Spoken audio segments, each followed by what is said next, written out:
The weather forecast was predicting rain when I parked my car in front of Bellini's, the upscale seafood restaurant my son-in-law Gregory insisted on for our monthly family dinner. I clutched my purse a little tighter as I walked through the entrance, where the hostess greeted me with practiced warmth. I already knew how this evening would end, with the leather check folder discreetly placed beside my plate, and my credit card sliding out of my wallet like a reluctant soldier answering a draft notice. "Mom, over here." Vanessa waved from a corner table. My daughter's smile dazzling under the pendant lights. Gregory sat beside her, already nursing what looked like an expensive whiskey. My grandchildren, Zoe and Mason, were absorbed in their phones, barely glancing up as I approached. "Grandma B." Mason finally noticed me, using the nickname that had stuck since he was 3, now 12. His smile still had the power to soften something in my chest. "We already ordered appetizers," Vanessa announced as I settled into my seat. "The lobster bites and those truffle fries you like." I nodded, not mentioning that I'd never particularly cared for truffle anything. That was Gregory's preference. But over the years, my tastes had become whatever they remembered them to be. "How's the house?" I asked, unfolding my napkin onto my lap. Vanessa launched into a detailed complaint about their kitchen renovation. The contractor was behind schedule. The marble countertops had a slight discoloration. The custom cabinets were the wrong shade of white. "It's a nightmare," she sighed dramatically. "But the interior designer says it'll be magazine-worthy when it's done." I thought about my own kitchen, with its 15-year-old refrigerator that sometimes made a concerning rattling noise and the linoleum floor with a small tear near the pantry door. I'd been saving for repairs, but somehow the money always seemed to find its way into Vanessa and Gregory's pockets instead. "How about you, Mom? How was your week?" Vanessa asked, though her eyes were already drifting to the menu. "It was," I began. But the waiter arrived with our appetizers, and the moment was gone. Gregory ordered a $120 bottle of wine without consulting the table. Zoe, at 15, requested a virgin mojito that cost nearly as much as an entree. Mason wanted the lobster mac and cheese from the adult menu, though I knew he'd eat 3 bites before declaring himself full. Vanessa selected the market-price sea bass. When my turn came, I ordered the simplest thing I could find, a grilled chicken salad. "Mom, seriously?" Vanessa frowned. "That's so boring. Get something nice." "The scallops here are amazing." "The salad is fine," I insisted quietly. Gregory laughed, swirling his whiskey. "Classic Beatrice, always practical. Don't worry about the price, Mom. My treat tonight." I almost laughed. In the 3 years since Vanessa and Gregory had started inviting me to these monthly dinners, not once had they actually paid. There was always some excuse: they forgot their wallet, their credit card was declined, they needed to save for the house renovation, the children's private school tuition was due, and I always nodded, pulled out my card, and covered the bill that inevitably included cocktails, appetizers, entrees, desserts, and generous tips that Gregory insisted on calculating, despite never reaching for his own wallet. Dinner proceeded as it always did. Gregory dominated the conversation with stories about his clients. Vanessa interrupted with anecdotes about her volunteer work at the children's school, which somehow always highlighted how much money they'd donated, and the kids occasionally looked up from their phones when dessert was mentioned. I ate my salad slowly, nodding and smiling at appropriate intervals.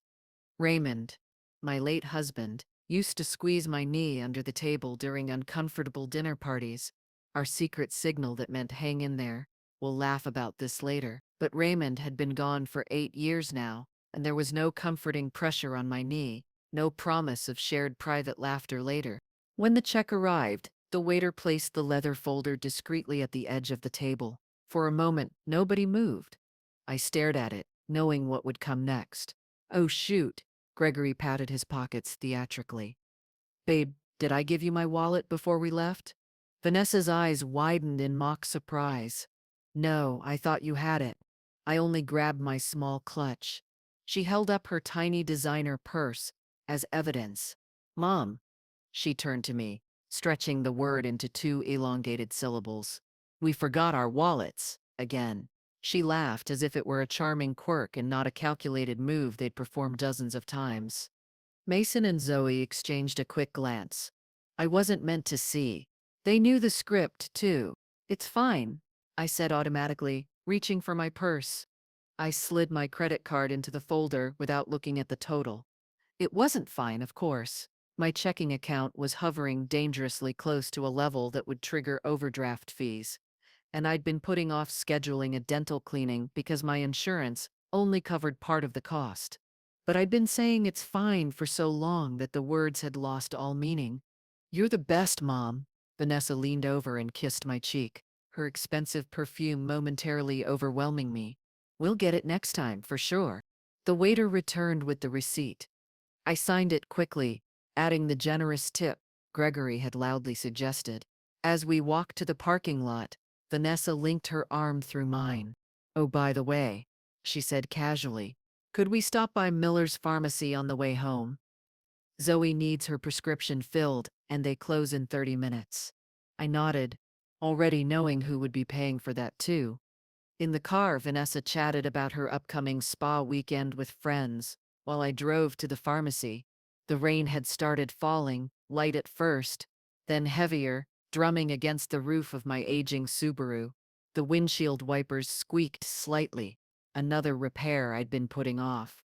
I wondered what Raymond would think of our daughter now. He'd been strict about money lessons, setting up Vanessa's first savings account when she was just 6 years old. "Don't raise a princess," he'd warned me. "Raise a queen who can rule her own life." But after the heart attack took him so suddenly, leaving me alone with a teenage daughter who'd just lost her father, I found myself saying yes to everything. Yes to the expensive prom dress. Yes to the college that stretched our savings thin. Yes to helping with the down payment on their first house. And now, at 68, I was still saying yes, still opening my wallet, still emptying my accounts to fill the bottomless pit of my daughter's expectations. At the pharmacy, I waited in the car while Vanessa ran in with Zoe.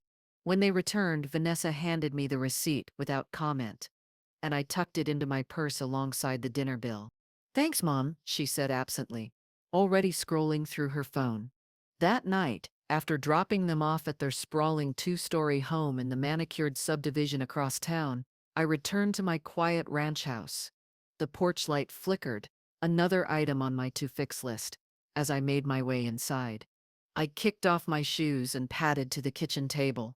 My house was silent, except for the ticking of the grandfather clock. Raymond had restored the year we were married. I opened my purse and spread out the receipts. $287 for dinner, $75 for prescription medications that I was fairly certain their premium insurance would have covered if they'd used their own cards. I added the amounts to the small notebook I kept in my desk drawer, a recent habit I'd started after noticing my savings account dwindling faster than it should.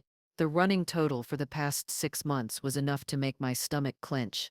Over $5,000 spent on Vanessa and her family, not including the $10,000 loan for their kitchen renovation that had never been mentioned again after the check cleared. As I stared at the numbers, something shifted inside me. A small, hard knot of resentment I'd been carrying for years suddenly seemed to grow sharper edges. I closed the notebook, but I couldn't close the question that had begun to form. How long would I keep doing this? How long should I? The rain tapped against my bedroom window as I prepared for bed, a gentle rhythm that usually soothed me to sleep. Tonight, though, the sound seemed to be asking a question with each drop. When? When? When will you say enough? I didn't have an answer yet, but for the first time, I was beginning to think I needed to find one. The next morning, I woke to sunshine streaming through my curtains and 3 text messages from Vanessa. The first was a thank you for dinner, rare enough that I noticed. The second was a link to a summer camp for Mason that looked perfect for his interests, but had an early registration fee due this week. The third was a casual mention that Zoe's laptop had died, and did I want to go shopping with them this weekend to help pick out a new one. I set my phone down without replying, and made my morning tea, Raymond's old ceramic mug warm between my palms. Through the kitchen window, I could see Mrs. Finley next door tending to her rose bushes, her white hair gleaming in the morning light. She waved when she caught me watching, and I waved back, wondering if she ever felt this hollow ache of being needed only for what she could provide. The calendar hanging on my refrigerator caught my eye, specifically the small red circle around next Tuesday's date. My birthday, 69 years old, and I'd be celebrating alone, just as I had for the past 3 years. Vanessa always had some reason why they couldn't make it. Gregory had a client dinner, the kids had activities, they'd already made plans they couldn't change. Last year, I'd received a text message at 9:30 p.m. and a promise to celebrate properly soon that never materialized. I ran my finger over the circled date, remembering how Raymond used to wake me with breakfast in bed, his off-key rendition of Happy Birthday making me laugh every year.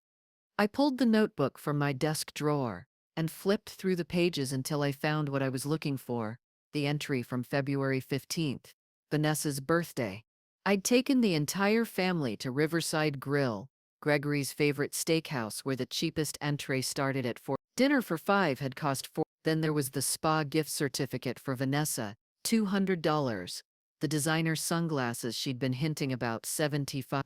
And the custom cake from that bakery across town. Nearly $900 to celebrate my daughter's birthday, and for my own. I'd bought myself a cupcake from the grocery store and eaten it alone at this very table. Something hardened in my chest, a resolve crystallizing with unexpected clarity. I reached for my phone and pulled up the contact for Dr. Harriet Chen, the counselor I'd seen briefly after Raymond died. My fingers hovered over the number for a long moment before I pressed call. Greenwood Counseling. How may I help you? A receptionist answered. I'd like to make an appointment with Dr. Chen, I said, my voice steadier than I expected. Of course. May I ask if you're a returning patient? Yes, Beatrice Holloway. I saw her about 8 years ago. We have an opening tomorrow at 2 p.m. Would that work for you? Tomorrow. So soon. Part of me wanted to back out, to say I'd call again later, to retreat into the comfortable discomfort of my current situation. But the notebook lay open on the table, the numbers staring up at me in accusation. Yes, I said. Tomorrow at 2 p.m. would be perfect. After hanging up, I felt lighter somehow, as if making the appointment had loosened something that had been wound too tight for too long. I glanced at my phone. Still no response needed to Vanessa's texts about the summer camp or the laptop. For once, I decided they could wait. Instead, I called Mrs. Finley and invited her over for tea that afternoon. We'd lived next door to each other for 20 years, but rarely spent time together. It was time to change that. As I prepared a tray with teacups and the Scottish shortbread cookies Raymond used to love, I realized I was humming. The tune was an old one from my youth, something I hadn't thought about in years. I couldn't remember all the words, but the melody carried me through the kitchen with a lightness I hadn't felt in months. The sound of my own voice in the empty house startled me with its unfamiliarity, and I wondered what other parts of myself had gone quiet while I wasn't paying attention. Dr. Chen's office hadn't changed much in 8 years. The same calming blue walls, the comfortable armchairs positioned at a gentle angle to one another, the small fountain bubbling quietly in the corner. She'd aged well, a few more silver strands in her dark hair, laugh lines deeper around her eyes. Beatrice, she smiled warmly as I entered. It's good to see you again. I settled into the chair across from her, suddenly uncertain where to begin. How do you explain that you've spent years allowing yourself to be used by the very people you love most? That you've enabled behavior that has damaged not only your finances but your sense of self-worth?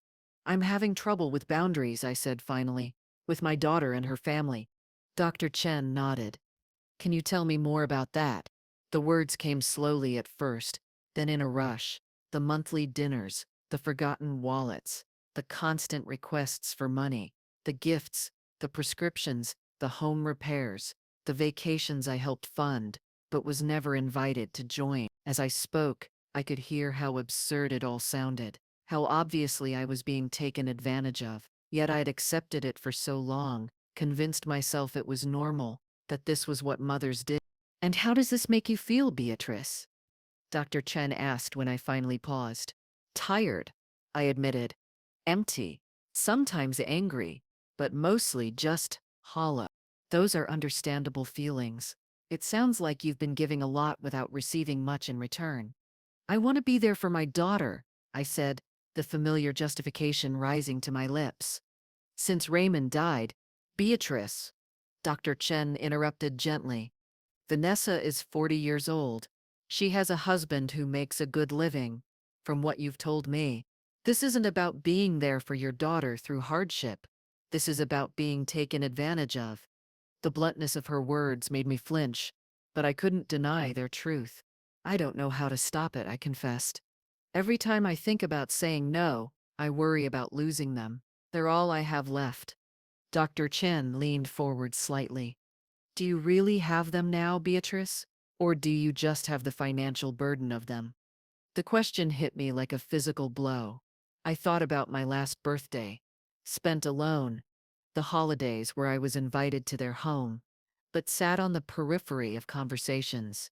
The way Mason and Zoe barely looked up from their phones when I entered a room, the way Vanessa and Gregory exchanged glances when the check arrived at restaurants, their choreographed forgotten wallet dance that had become so predictable. I think, I said slowly, I might have lost them already. I just keep paying for the privilege of pretending otherwise. Dr. Chen nodded, her expression compassionate but unflinching. That's a powerful realization. So what do I do? What do you want to do? I hesitated, considering the question seriously. I want them to see me, not as a walking ATM, but as a person with feelings and needs of my own. I want them to value my presence, not just my presence. That's a good start. And what about what you want for yourself separate from them? The question caught me off guard. What did I want for myself? I'd spent so long thinking only about what Vanessa and her family needed or wanted that I'd forgotten how to want things for me. I don't know, I admitted, the realization painful in its starkness. That's where I suggest we begin then, Dr. Chen said. Before you can establish healthy boundaries with your family, you need to rediscover what you want your life to look like. What brings you joy? What interests have you set aside? What dreams did you defer? I left her office with homework to make a list of activities I'd enjoyed before I became so enmeshed in Vanessa's financial needs, things that had nothing to do with being a mother or grandmother.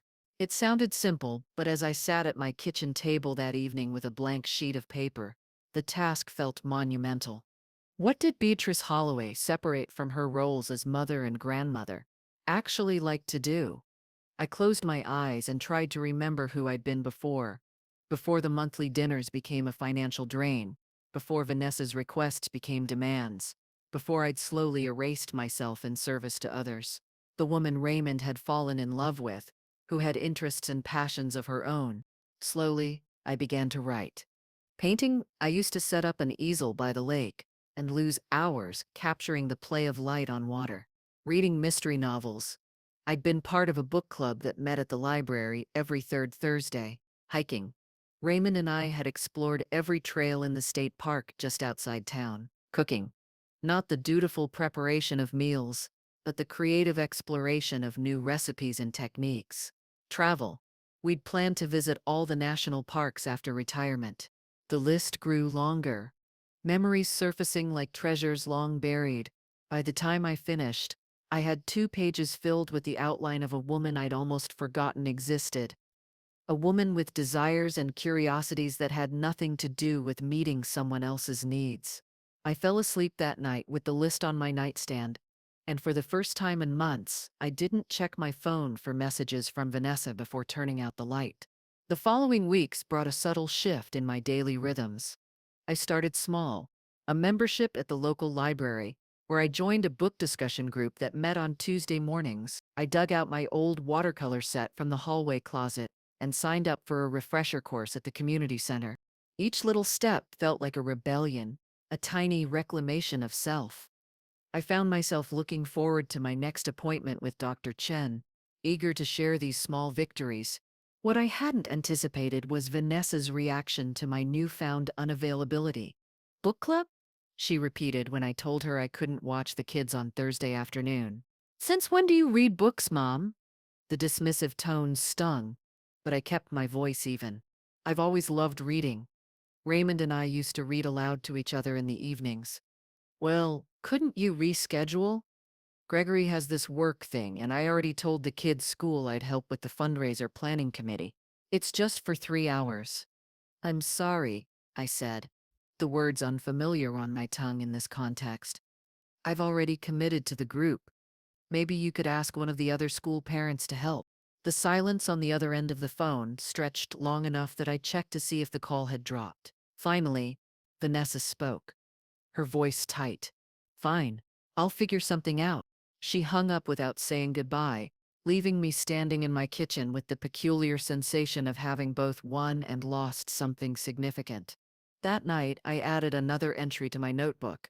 Not a financial expense this time, but an emotional one. Said no to babysitting. Vanessa upset.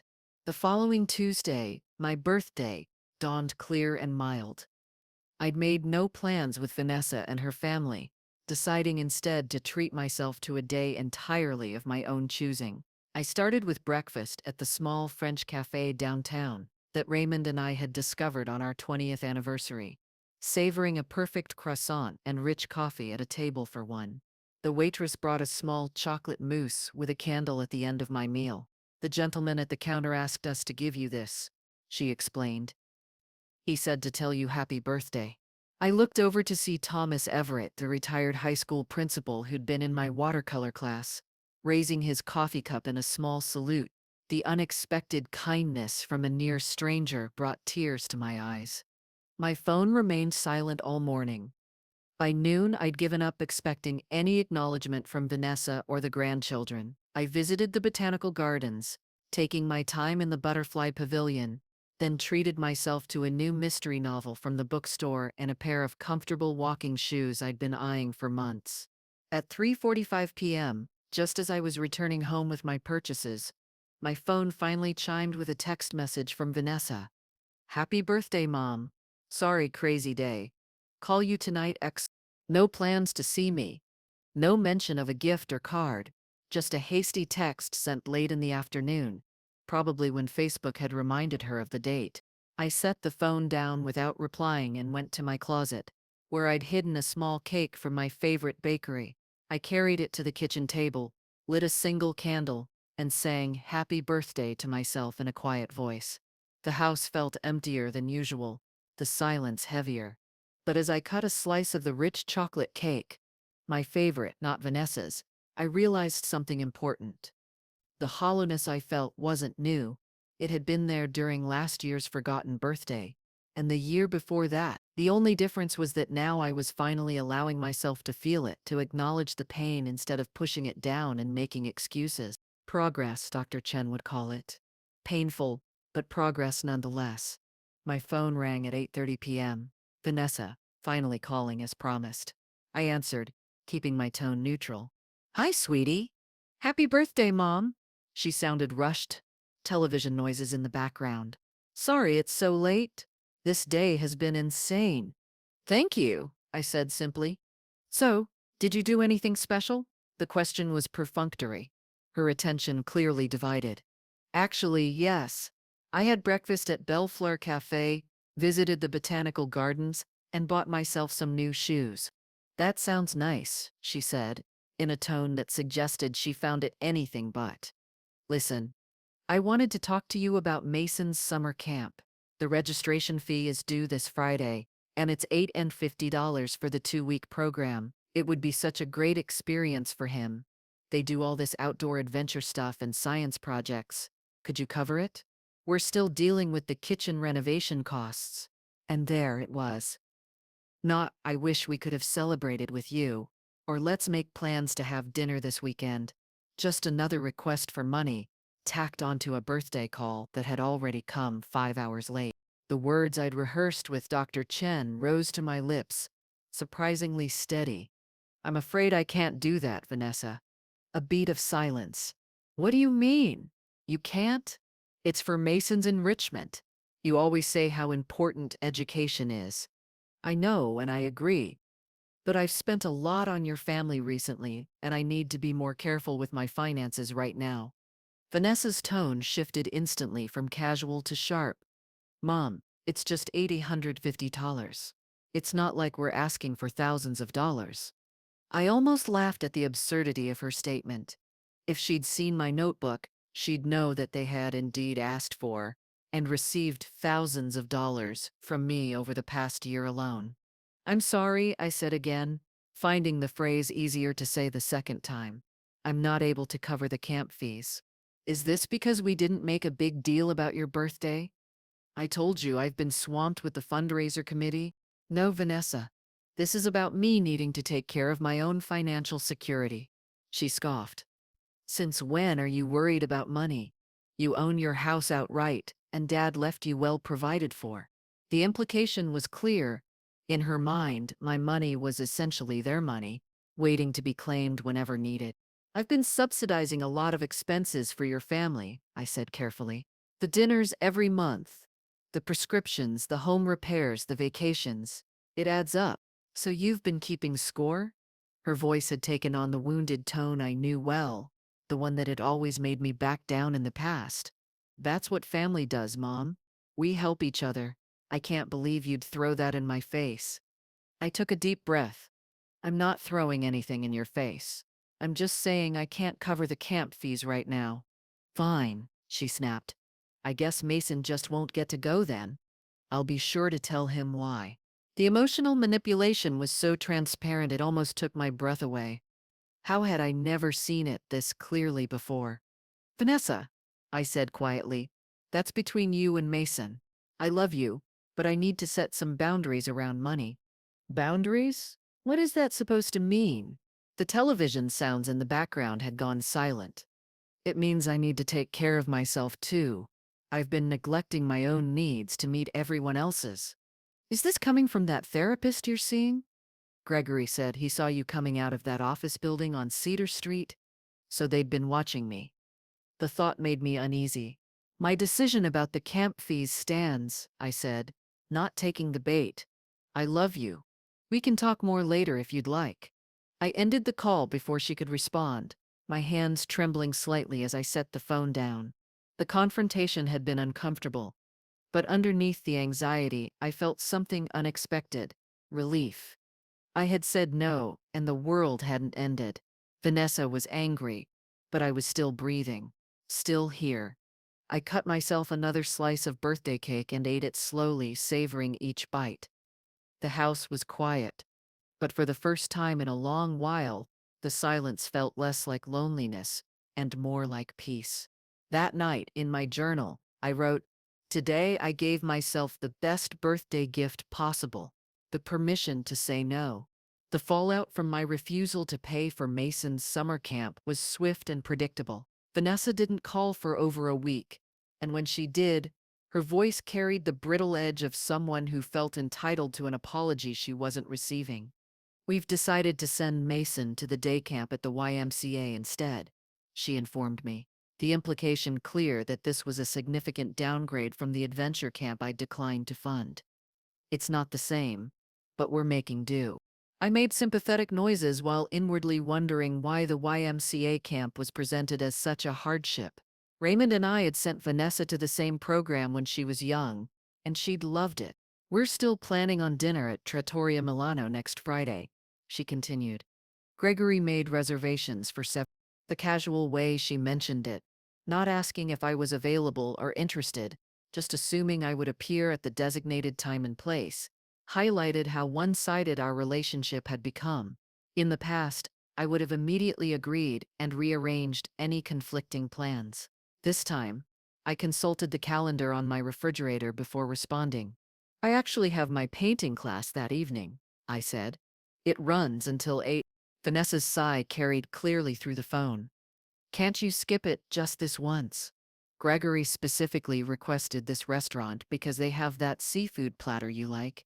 I didn't have the heart to tell her that I'd never particularly enjoyed Trattoria Milano's seafood platter. That was Gregory's favorite dish, not mine. "I'd be happy to join you for dinner another night," I offered. "Maybe Saturday instead?" Fine, Vanessa said after a pause. I'll see if Gregory can change the reservation. When she called back that evening to confirm the new reservation, her tone was notably warmer. I talked to Zoe about your birthday, she said. She feels terrible that we didn't do anything special. We thought maybe we could celebrate when we see you Saturday. Zoe wants to bake a cake. The olive branch was so unexpected that for a moment I didn't know how to respond. That would be lovely, I said finally. Great. Oh, and Mom? Could you possibly pick up Zoe's prescription refill before dinner? It would save us a trip. And there it was, the familiar pattern reasserting itself. The kindness followed immediately by a request. I hesitated only briefly before agreeing, wondering if this was a boundary I should have held, but deciding to choose my battles carefully. Saturday evening found me at Trattoria Milano, seated across from Vanessa and Gregory at a table adorned with a small happy birthday sign. Zoe had indeed baked a cake, slightly lopsided but earnest in its execution, and both grandchildren gave me handmade cards. For a brief, shining moment, it felt like the family gathering I'd always hoped for.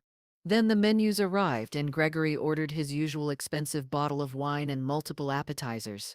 The children asked for virgin cocktails and specialty dishes.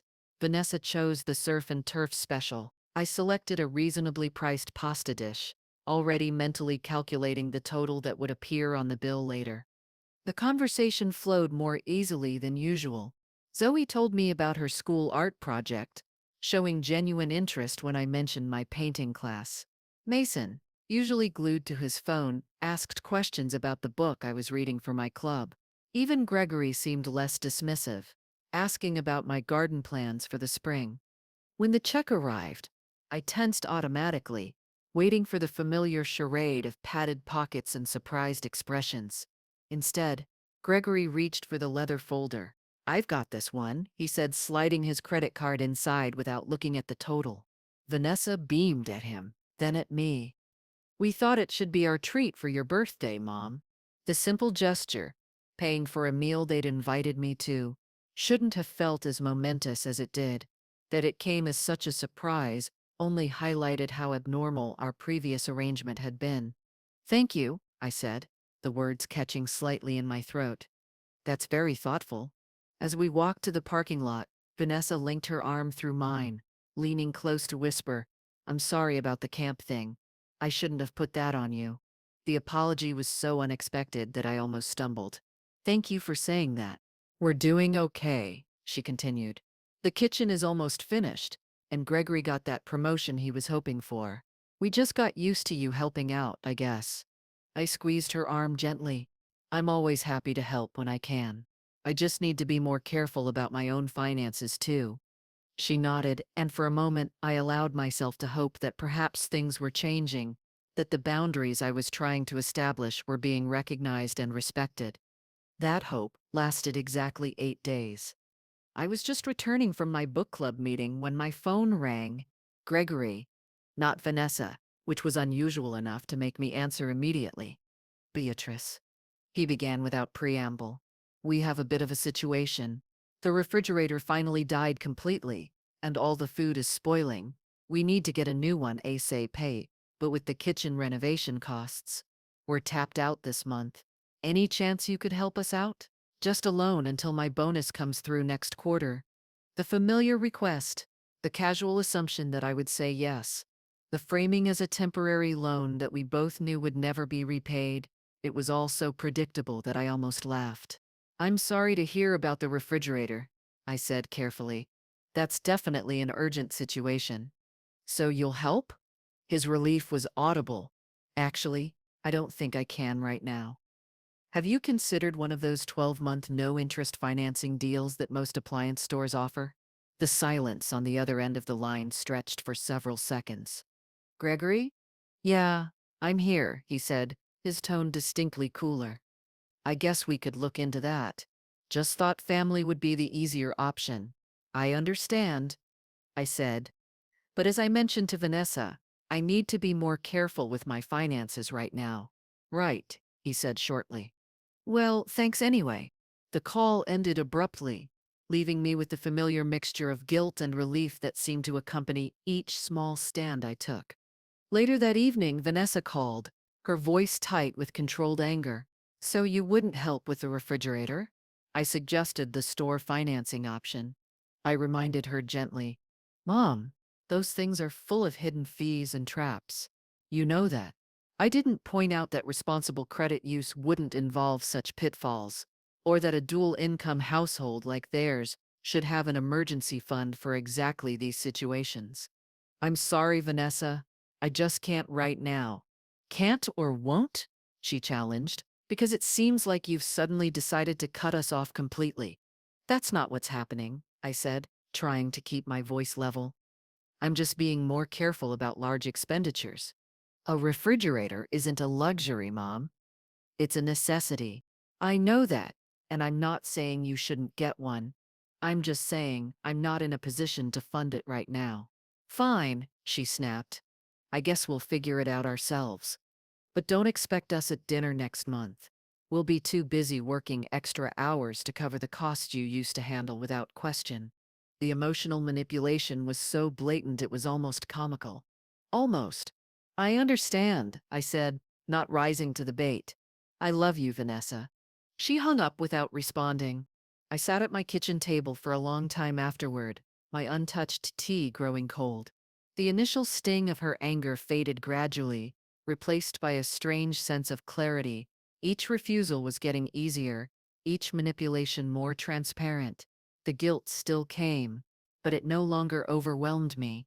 In the days that followed, I found myself thinking about Raymond more often. He'd been the pragmatic one in our marriage, carefully tracking our spending and insisting we save for retirement even when money was tight.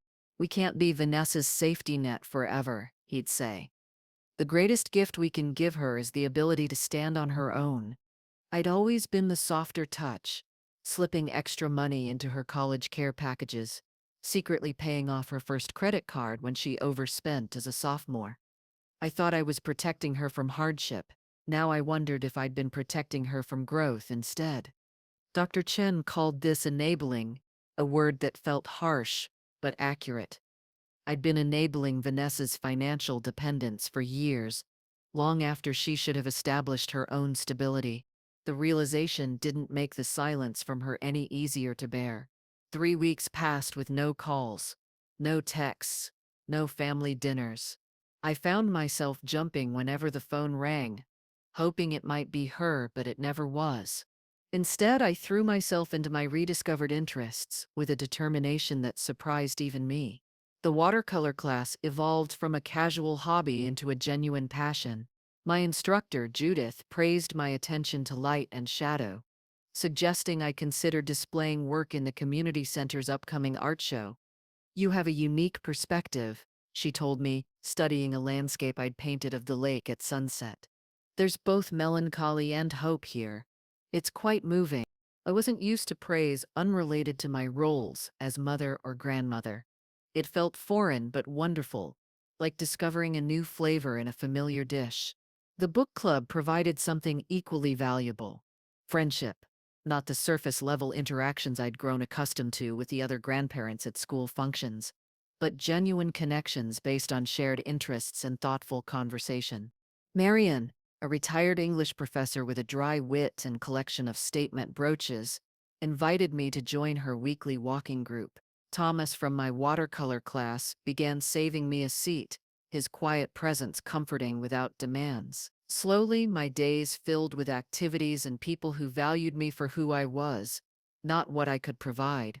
A month after the refrigerator incident, my doorbell rang on a Saturday morning. I opened it to find Zoe standing on my porch, her expression uncertain. "Grandma B," she said, fidgeting with the strap of her backpack. "Can I come in?" "Of course, sweetheart." I stepped aside, surprised but pleased. "Does your mom know you're here?" "Yeah. I asked Dad to drop me off. He's waiting in the car." She gestured vaguely toward the street, where Gregory's Tesla idled at the curb. I waved, but he only nodded slightly in acknowledgement. In the kitchen, I offered Zoe a glass of lemonade and cookies I'd baked the day before. She sat at the table, looking around as if seeing my house for the first time. Your paintings are really good, she said, indicating the watercolors I'd hung on the dining room wall. Mom said you were taking classes. I am. I'd forgotten how much I enjoy it. She nodded, picking up a cookie but not eating it. Grandma B, are you mad at us? The question caught me off guard. No, honey, not at all. Why would you think that? Because you stopped coming to dinner, and Mom said you won't help with stuff anymore. I chose my words carefully. I'm not mad at anyone, Zoe. I just needed to make some changes in how I spend my time and money. Because we took advantage of you? Her directness was startling. At 15, she was more perceptive than I'd given her credit for. I don't think anyone meant to take advantage, I said gently. But yes, I was covering a lot of expenses that weren't really mine to cover. She looked down at her untouched cookie. I knew it was weird, the way they always forgot their wallets but had money for other stuff. I tried to tell Mom once, but she got mad and said family helps family. The maturity in her observation made my heart ache. Family does help family, I agreed. But help should go both ways, and it doesn't always have to be about money. I miss you, she said simply. Mason does too, even though he pretends he's too cool to care. I miss you both, very much. She finally took a bite of her cookie. These are good. Thank you. Your grandfather's recipe. Zoe stayed for nearly an hour, showing me her latest art project and asking about my painting techniques. When Gregory texted that he was waiting outside, she hugged me tightly before leaving. I'll come back soon, she promised. Maybe Mason can come too next time. I watched her walk to the car, a strange mixture of hope and sadness swirling in my chest. Something was shifting in my relationship with my grandchildren, something that might ultimately be healthier than what came before, if we could navigate the transition. That evening, I received a text from Vanessa. Zoe said she had a nice time. We should talk soon.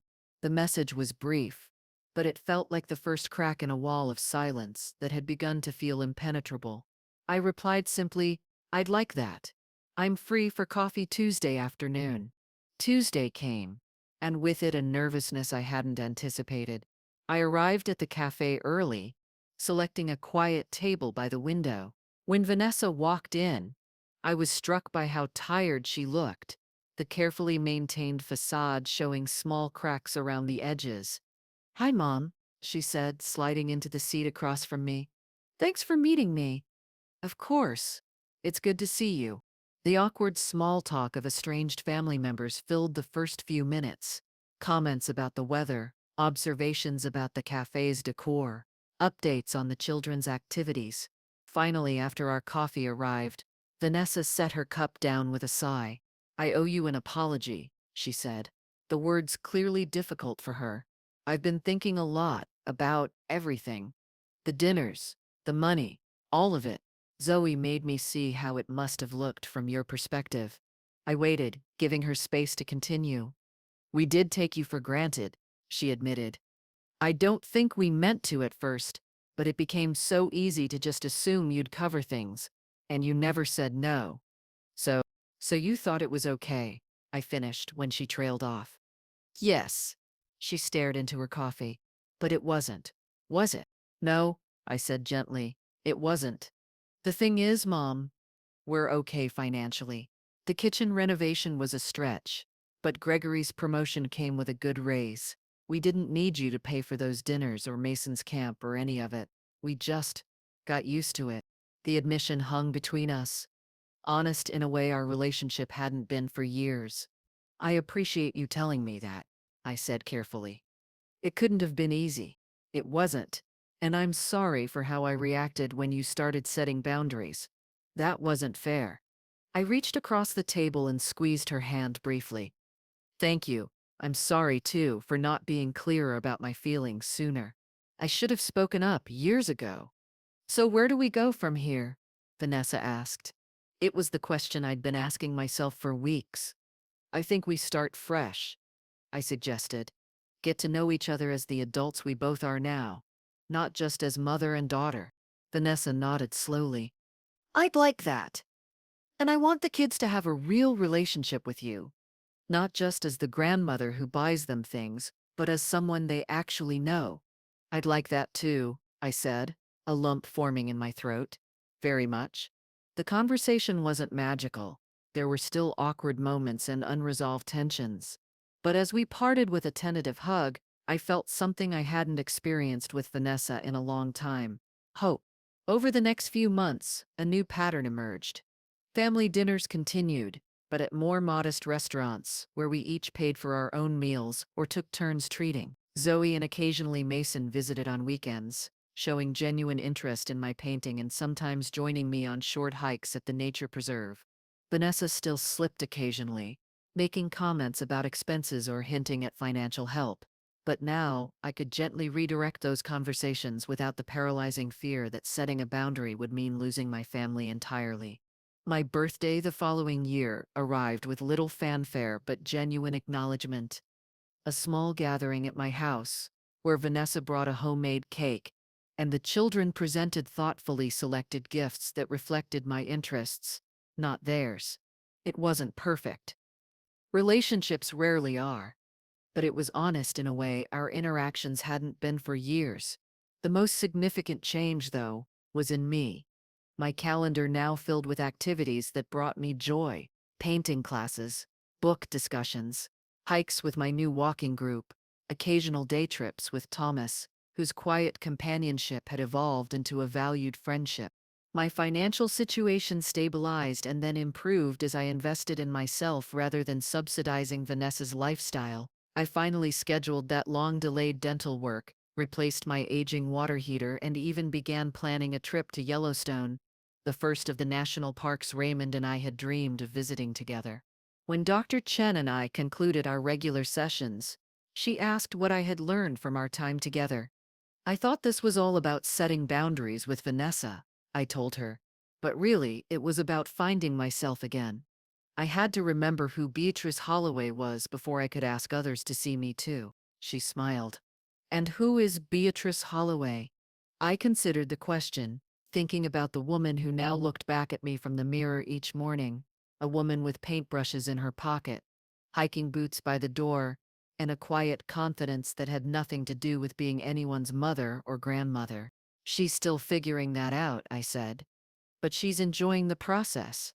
A year after that first confrontation at Trattoria Milano, I found myself preparing for another family dinner, this one at my home, a simple meal I'd cooked with Zoe's help. As I set the table with the dishes Raymond and I had received as wedding gifts decades ago, I heard laughter from the living room where Mason was actually engaging with a board game instead of his phone. Vanessa entered the kitchen carrying a bouquet of fresh flowers. "Where should I put these, Mom?" "The blue vase in the cabinet above the fridge," I suggested. "Raymond always said they looked best in that one." She retrieved the vase, filling it with water before carefully arranging the blooms. "I've been thinking about Dad a lot lately," she said. "About the things he tried to teach me that I didn't listen to." "Like what?" "Like financial independence. Standing on my own feet." She adjusted a stem thoughtfully. "He would have hated how I've been with money. He would have wanted you to learn," I said, "just like I wanted to protect you. We both made mistakes." She nodded, setting the completed arrangement on the table. "I'm trying to do better with Zoe and Mason, teaching them about budgeting, making them earn their own spending money. Gregory thinks I'm being too strict sometimes. Finding the balance isn't easy," I acknowledged, "but I think you're on the right track." The doorbell rang, Gregory arriving with dessert. As Vanessa went to let him in, I looked around my kitchen, at the meal we'd prepared together, at the flowers Vanessa had brought, at the sounds of my grandson laughing in the next room. This was what I'd wanted all along: not to be excluded from their lives, but to be included in a way that respected my personhood. Not to be valued for my wallet, but for myself. That evening, as we sat around my dining table sharing a meal where no one was calculating who owed what, I caught Vanessa watching me with a thoughtful expression. "What?" I asked. She smiled, a genuine smile that reached her eyes. "You look happy, Mom. Really happy." I considered this. "I am," I realized. "I really am." Later, After they'd gone home and I was washing the last of the dishes, I noticed my reflection in the window above the sink, an older woman with silver-streaked hair and laugh lines, backlit by the warm glow of her kitchen. A woman who had reclaimed not just her finances, but herself. "You were right, Raymond," I said softly to the empty room. "Setting boundaries isn't just about saying no to others, it's about saying yes to yourself."